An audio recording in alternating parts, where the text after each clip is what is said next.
Skrb za skupnost je tisto, kar imamo pri svojem delovanju v Svobodi vedno pred očmi. Nikoli nismo dajali prednosti zgolj parcialnim interesom.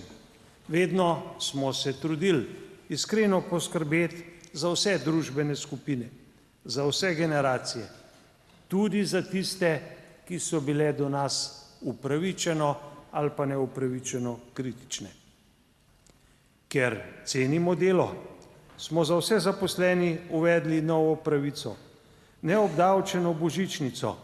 Letos bo znašala 740 evrov in bo pomembno pripomogla k povečanju porabe in gospodarski rasti v decembru in naprej.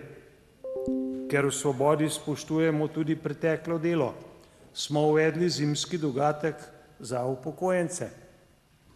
Letos bo znašal 170 evrov in se bo postopoma povečeval do 250 evrov v letu 2030.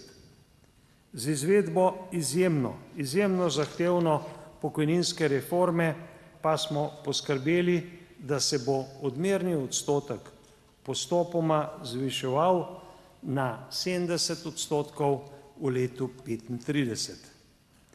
Ker si vsi želimo tudi uspešne prihodnosti, smo zagnali največji naložbeni cikel v javna najemna stanovanja v 35-letni zgodovini naše države. Za obdobje 10 naslednjih let smo zagotovili 1 milijardo evrov državnih sredstev. Ukrep bo predvsem mladim, ki si stanovanja tako rekoč ne morejo privoščiti, omogočil, da lastna streha nad glavo ne bo privilegij redkih.